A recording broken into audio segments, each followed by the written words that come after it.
അന്യോന്യം എന്നൊരു അലങ്കാരത്തെപ്പറ്റി നിങ്ങൾ കേട്ടിട്ടുണ്ടാവും എന്ന് ഞാൻ വിചാരിക്കും.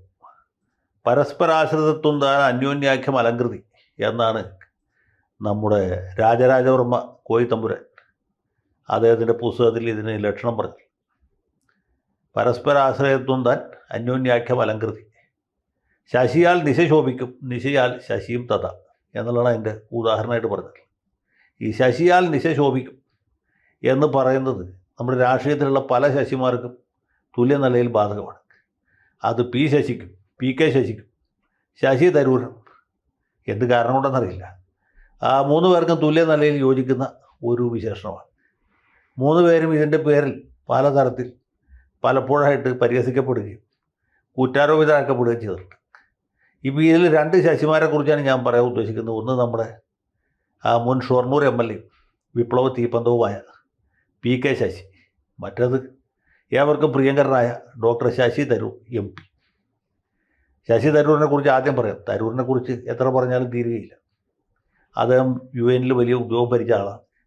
പിന്നീട് രാഷ്ട്രത്തിൻ്റെ വിളി അദ്ദേഹത്തിനുണ്ടായി. അദ്ദേഹത്തെ BJP ക്ഷണിച്ചു, അദ്ദേഹത്തെ CPM ക്ഷണിച്ചു, അദ്ദേഹത്തെ കോൺഗ്രസ് ക്ഷണിച്ചു. ആശയപരമായിട്ട് പുള്ളിക്ക് യോജിപ്പ് തോന്നിയത് കോൺഗ്രസിനോടാണ്. കോൺഗ്രസിനെ ഇടയ്ക്കൊക്കെ വിമർശിക്കുമെങ്കിലും ജവഹർലാൽ നെഹ്റുവിനെ കുറിച്ചൊന്നും അത്ര വലിയ അഭിപ്രായം ഇല്ലെങ്കിലും മതിപ്പില്ലെങ്കിലും കോൺഗ്രസ്സാണ് ഭേദം എന്ന് പുള്ളിക്ക് തോന്നി. അങ്ങനെ കോൺഗ്രസ്സിൽ ചേർന്നു. വലിയ എതിർപ്പ് പ്രാദേശികമായിട്ട് കോൺഗ്രസ്സുകാരുടെ ഭാഗത്തുനിന്നുണ്ടായി. തിരുവനന്തപുരത്തെ പല കോൺഗ്രസ്സുകാരും പുള്ളിക്ക് പാരപണിതുവെങ്കിലും 4 തവണ തുടർച്ചയായിട്ട് അവിടെ നിന്ന് ജയിച്ചു. ആദ്യത്തെ തവണ CPI ആയിരുന്നു പ്രധാന എതിരാളി, പിന്നത്തെ 3 തവണയും BJP ആയിരുന്നു. കഴിഞ്ഞ തവണ വളരെ ബുദ്ധിമുട്ടിയാണ് പുള്ളി ജയിച്ചത്. എന്നാലും 4ാം തവണയും തിരുവനന്തപുരത്ത് നിന്ന് വെന്നിക്കുടി പാറിച്ച ആളാണ് ഡോക്ടർ ശശി തരൂർ.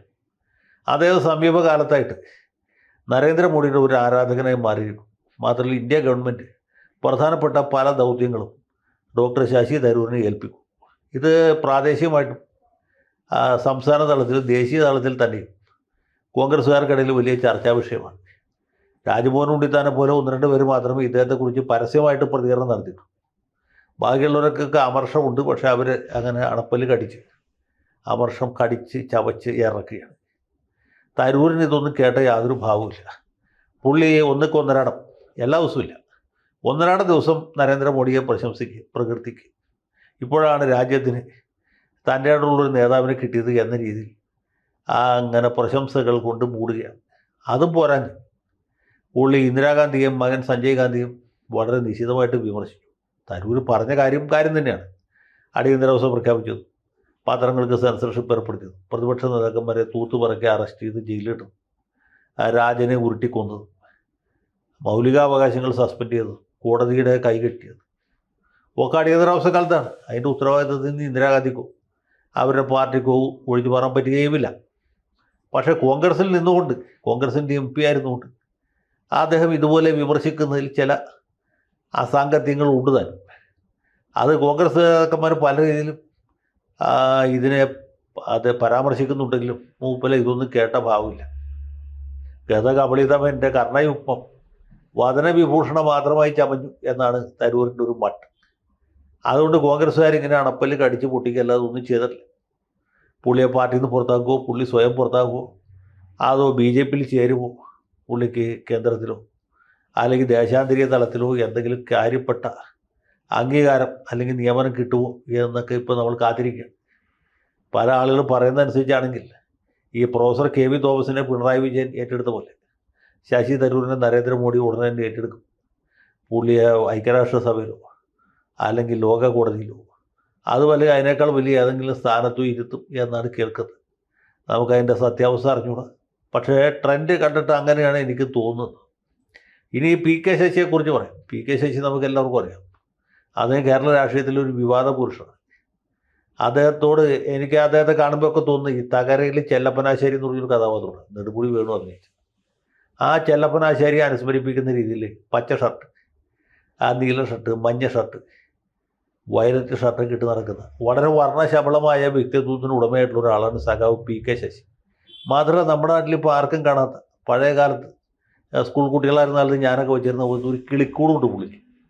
ഞാൻ ഇദ്ദേഹത്തെ ഒരിക്കൽ തിരുവനന്തപുരത്ത് നിന്ന് കൊച്ചിയിലേക്കുള്ള വിമാനത്തിൽ വെച്ചാണ് കണ്ടത്. അന്ന് പുള്ളി വെള്ള ഷർട്ട്. അപ്പോൾ ഞാൻ ചോദിച്ചു എന്ത് പറ്റി ചുവന്ന ഷർട്ടിന്? എനിക്ക് സഖാവിനെ കാണുമ്പോഴൊക്കെ തകരയിലെ ചെല്ലപ്പനാശ്ശേരി ഓർമ്മ വരും. ഒരു കല്ല് വെച്ച കടുക്കൻ കൂടി വേണം എങ്കിലേ ചെല്ലപ്പനാശ്ശേരി പൂർണ്ണമാവും എന്ന് പുള്ളി ചിരിച്ചു. കൂടുതലൊന്നും പറയാതെ പിരിഞ്ഞു പോയി. അപ്പോൾ ഇങ്ങനെ കല്ല് വെച്ച കടുക്കനില്ല എന്നുള്ള ഒഴിച്ചാൽ ചെല്ലപ്പനാശ്ശേരിക്ക് പഠിക്കുന്ന ആളാണ് നമ്മുടെ സഖാവ് PK ശശി. ഏതാണ്ട് അതേ രീതിയിലുള്ള ആരോപണങ്ങൾ പുള്ളിക്കെതിരായിട്ട് വന്നു. പിന്നെ AK ബാലനെയും ശ്രീമതി ടീച്ചറെ കമ്മിറ്റിയായിട്ട് വെച്ചാണ് പാർട്ടി അദ്ദേഹത്തെ രക്ഷിച്ചത്. ഇദ്ദേഹം പീഡനം നടത്തിയെന്നുള്ള ശരിയാണ്, പക്ഷേ തീവ്രത കുറഞ്ഞ പീഡനമായിരുന്നു എന്ന് കമ്മിറ്റി കണ്ടെത്തി. അതേ തുടർന്ന് അദ്ദേഹത്തിൻ്റെ MLA സ്ഥാനം പോയില്ല. പാർട്ടിയിൽ ചില നടപടികൾ നേരിടേണ്ടി വന്നു. അടുത്ത തെരഞ്ഞെടുപ്പിൽ സീറ്റ് കിട്ടിയില്ല. എന്നുവെച്ചാൽ പാർട്ടി പുള്ളിയെ തഴഞ്ഞൊന്നുമില്ല. അദ്ദേഹത്തെ ടൂറിസം ഡെവലപ്മെൻറ്റ് കോർപ്പറേഷൻ്റെ ചെയർമാനായിട്ട് വിളിച്ചു. അങ്ങനെ ആ സ്ഥാനത്ത് ഇരുന്നുകൊണ്ടാണ് പുള്ളി ഇപ്പോൾ പാർട്ടിക്കെതിരായിട്ട് ചില വിക്രസുകൾ ഒപ്പിക്കുന്നത്. പുള്ളിയുടെ ഡ്രൈവറായിരുന്നു എന്ന് പറയപ്പെടുന്ന ഒരാൾ കഴിഞ്ഞ ദിവസം മണ്ണാർക്കാട്ട് പാർട്ടി ഓഫീസിന് നേരെ കല്ല് പിടിച്ചത്. അത് വിവാദമായി. കല്ല് വലിച്ചെറിഞ്ഞ ആൾ മദ്യലഹരിയിൽ അല്ലെങ്കിൽ ആത്മപ്രചോദനമായിട്ട് എറിഞ്ഞായിരിക്കും. പക്ഷേ പഴയ ആർക്ക് കിട്ടി? PK ശശി കിട്ടി.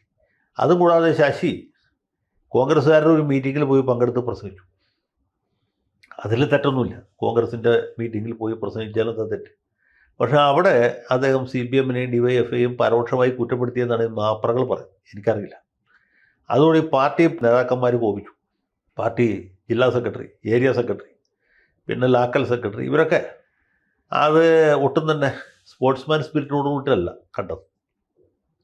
മണ്ണാർക്കാട്ട് ഇദ്ദേഹത്തെ അപലപിച്ചുകൊണ്ട് സാമാന്യ തരക്കേടില്ലാത്ത ഒരു പ്രകടനം നടന്നു എന്ന് മാത്രമല്ല, കയ്യും വെട്ടും കാലും വെട്ടും വേണ്ടി വന്നാൽ തലയും വെട്ടും എന്ന മുദ്രാവാക്യം അടക്കം വിളിച്ചുകൊണ്ടാണ് പ്രകടനം നടന്നത്.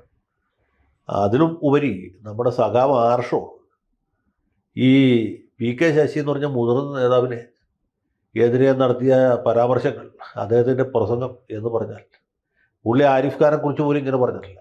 ആരിഫ് ഖാനെ പറ്റി പറഞ്ഞേക്കാൾ രൂക്ഷമായ പരാമർശങ്ങളാണ് PK ശശി സഖാവിനെതിരായിട്ട് നമുക്ക് പ്രിയങ്കരനായ സഖാവ് ആർഷോ നടത്തിയത്. അപ്പോൾ ഇനിയിപ്പോൾ PK ശശിക്ക് എന്ത് സംഭവിക്കും എന്ന് പറയാൻ ഞാൻ ആളല്ല. കൊടിസൂരി ഏർപ്പാടിക്കുമോ, അതോ കിർമാണി മനോജ് വരുമോ, അതല്ല ഇദ്ദേഹത്തെ പാർട്ടിയിൽ നിന്ന് ഉടനെ പുറത്താക്കുമോ, പാർട്ടിയിൽ നിന്ന് പുറത്താക്കി പിണ്ഡം വയ്ക്കുമോ എന്ന് പറയാൻ പറ്റില്ല. പക്ഷേ അദ്ദേഹത്തെ കോൺഗ്രസിലേക്ക് എടുക്കും എന്നാണ് പൊതുവെയുള്ള ഒരു സൂചന. VK ശ്രീകണ്ഠൻ പുള്ളിയെ സ്വാഗതം ചെയ്തത്. കാരണം കോൺഗ്രസ് പാർട്ടിയിൽ ഇതുപോലുള്ള പ്രതിഭകൾ വേറെ ഇഷ്ടം പോലെ ഉണ്ട്. CPMലായതുകൊണ്ടാണ് ശശിക്ക് ഇത്ര ഒരു പബ്ലിസിറ്റി കിട്ടുന്നത്. അപ്പോൾ ഇതുപോലെയൊക്കെ തീവ്രത കുറഞ്ഞതും കൂടിയതുമായ പീഡനം നടത്തി കഴിവുകൾ തെളിയിച്ച, പ്രാഗൽഭ്യം തെളിയിച്ച ഒരുപാട് ആളുകളുടെ പാർട്ടിയാണ് കോൺഗ്രസ്. CPMലായതുകൊണ്ടാണ് ഇത് വലിയൊരു ചർച്ചാ വിഷയം. അപ്പോൾ അദ്ദേഹത്തിന് കോൺഗ്രസ്സുകാർ മാടി മാടി വിളിക്കുന്നുണ്ട്. ഏതുപോലെ വെച്ചാൽ ശശി തരൂരിനെ BJPക്കാർ വിളിക്കുന്ന പോലെയാണ്. ആകാശം ഭൂമിയെ വിളിക്കുന്നു എന്നൊരു പാട്ടുണ്ട്. ആ പാട്ട് പോലെ കോൺഗ്രസ്സുകാർ PK ശശിയെ വിളിക്കും, BJPക്കാർ ശശി തരൂരിനെ വിളിക്കും. ആര് എങ്ങോട്ട് പോകും, ആര് എവിടെ ഉറച്ചു നിൽക്കും എന്ന് പറയാൻ ഞാൻ ആളല്ല. ഏതായാലും ഇവർ രണ്ടുപേരും പ്രതിഭാശാലികളാണെന്നുള്ള കാര്യത്തിൽ യാതൊരു സംശയമില്ല. അതുകൊണ്ട് തന്നെ അവരെ സ്വന്തമാക്കാനായിട്ട് മറ്റു പാർട്ടികൾ കൊതിക്കും, അവരെ മാടി മാടി വിളിക്കും എന്നുള്ളതിലും നമുക്ക് അതിശയത്തിന് വകയില്ല. പിന്നെ സന്ദീപ് വാര്യർക്ക് BJP ചേരാമെങ്കിൽ PK ശശിക്ക് 3 പ്രാവശ്യം ചേരാം. അവർ തമ്മിൽ ഈ പറഞ്ഞ പല കാര്യങ്ങളിലും പൊരുത്തമുണ്ട്. ഏതാണ്ട് ഒരേ ചിന്താധികാരം, ഒരേ ട്രാക്ക് റെക്കോർഡുള്ള ആളുകളുമാണ്. പിന്നെ വാര്യർക്ക് അത്ര വലിയ കളി കളിക്കാൻ ഒരു കളം കിട്ടാത്തതുകൊണ്ടാണ് ഈ നിലയിൽ അദ്ദേഹത്തിന് പ്രതിഭ തെളിയിക്കാൻ പറ്റാതെ പോയത് എന്നൊരു ചെറിയ പരാതിയുള്ളൂ. ഏതായാലും PK ശശിക്കും ഡോക്ടർ ശശി തരൂരിനും മംഗളമല്ല, മനോരമ തന്നെ നേരുന്നു. ലാൽ സലാം.